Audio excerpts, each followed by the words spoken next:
altruism and goodness and evil. The book is called Goodness in the Literary Imagination, and the rest of the book is other academics writing about goodness in Toni Morrison's work. And then it ends with an interview with Toni Morrison and one of the editors talking about this original essay speech that she gave. And so kind of getting to read her work and then read other people talk about her work who are much smarter than me, and then go back and listen and read her talking about the original thing was really soothing and interesting, and made me think so much about what goodness looks like and what it can look like, and how I can be working towards that myself, even when I feel like times are hard. It doesn't matter. And when times can feel heavy, as we've been talking about. I mean, I hear people all around me saying, including my spouse, I have to find a way to steer my mind somewhere else. So that's the question for you. What do you suggest we read or watch or think at a time like this for our brains? I can only suggest what I do myself, and this year I have gone back to reread the Hunger Games series, Scott, and I am obsessed. I have been telling everyone I know, we have to give Suzanne Princess Collins, was on the the woman trail. who wrote the books, we got to get her a Nobel Prize was on the somehow. trail. Like, she ran over. is just, we're not She started respecting her sniffing, so nearly she- enough. I went back to these books. He There's now 5 pushed her total. off. She released the 5th one this year, just in March. She did a flip and And I rolled went over back and to the first one. got up I've gotten and walked through away. the first 3. I'm taking a quick pause before I do 4 and 5.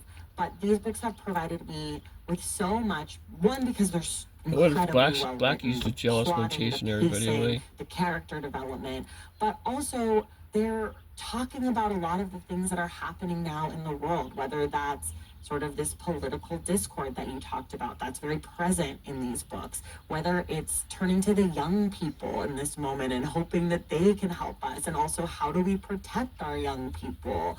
And there's this conversation about reality television that comes up in these books, because the Hunger Games are televised throughout the books. And so what is our media telling us? Who controls the media? There's just all these questions that Suzanne Collins is getting at in these books that feel connected to what I'm dealing with in the world, but not so connected that I can't escape into them, which for me is important. I know some people like to be totally otherworldly, don't want to be reminded about anything. Yeah, you're right. Take me somewhere totally elsewhere. Yeah. But for me personally, I get distracted if I feel like what I'm reading is not related to what's happening. An example of this is I usually read a lot of memoir, but I've been struggling to read memoir this year because it feels too small, almost too navel-gazy for these big questions that I'm grappling with. And so I found that Hunger Games helps because I can escape into the books, but I can also think about what Suzanne Collins is talking about, and that feels connected to the moment as well. How does that help you? Does it help you do the other things in your day? I think it helps me have a break a little bit from the other things in my day, that I can actually sit down and put my phone down and get lost in another world. Because when I'm reading other things that are not as enjoyable for me in this moment, I'm constantly picking up my phone to scroll, or I feel anxious or unsettled. And so I think what those books have given me is a little bit of my focus back, a little bit of my peace back in some ways. Similarly, the NBA playoffs are going on right now, and I love basketball, and I hadn't really been watching the season as much, but the last few days I have watched almost every single game, and I haven't been scrolling. I've been, getting work done or maybe folding laundry, but I haven't been locked into the news in the same way. And so it's that same kind of escape and peace, and just giving me a little bit of space to be alive and present without having to be fully locked into all the other stuff. Yeah. Alive and present. A lot of us think about reading being a silent by myself thing. But as far as being alive and present, I imagine many people, many readers, they actually want to connect with other people, kind of in person at a time like this, to talk about what they're reading or suggestions, any suggestions you have for reading to be a vehicle for these personal connections a lot of us kind of want right now. Yeah, well, my first suggestion would be probably one of the first things you and I ever talked about, which is book clubs. I know you have one that you love and you read with. Yeah. And I think those are obviously a really great way for connection. And the other thing I would say is this sort of zeitgeisty books, the books that everyone is talking about.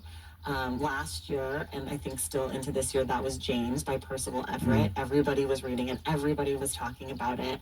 And I do get the sense that there is this desire for sort of literary monoculture, if you will, a book that everyone's reading so we can all talk about it. And what I have noticed that's sort of interesting this year is I don't think we have that book yet. I don't think that book has come out this year, and I think maybe that's some of what's feeling unsettling for people like me who are in the book world. Last year it was very much James and this other book that we've talked about, Martyr by Kaveh Akbar, and maybe All Fours by Miranda July. Those were sort of these three powerhouse books that were everywhere, and everybody was connecting kind of around those. And this year I'm watching and I'm waiting, but it feels like a lot of the connection is coming from television this year. I think I keep hearing about, the season of White Lotus or The Last of Us or, the studio. I'm here in LA, so the studio is really big here, or The Pit.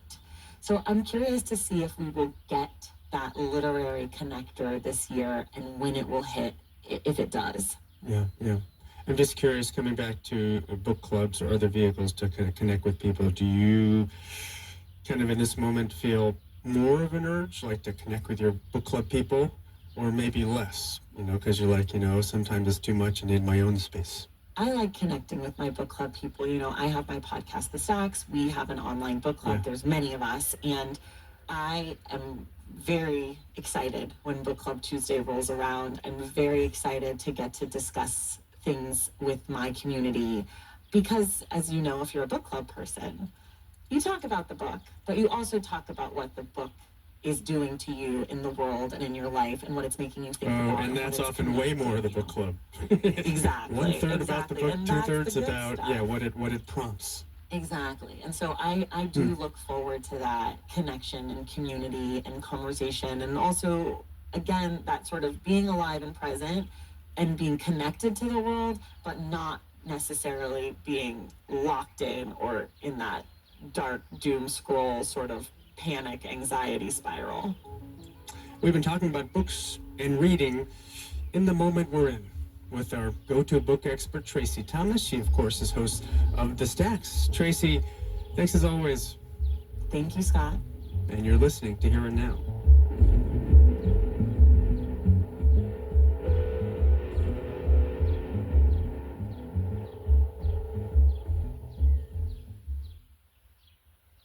Support comes from Safeway, offering fresh fruit, breakfast and bed fixings, brunch supplies, and flowers to help celebrate Mom this Mother's Day. Learn more at Safeway.com or in the Safeway app. Big changes have come, and fast, to the federal workforce. School branches and divisions were shut down. The economy. No other president would be willing to do what I'm doing. And to foreign policy. The post-war order is on life support. I'm Michelle Martin. Join me for a live special report from NPR News as we look at the first 100 days of the Trump administration and consider what's next. Wednesday at 6, here on CPR News and KRCC.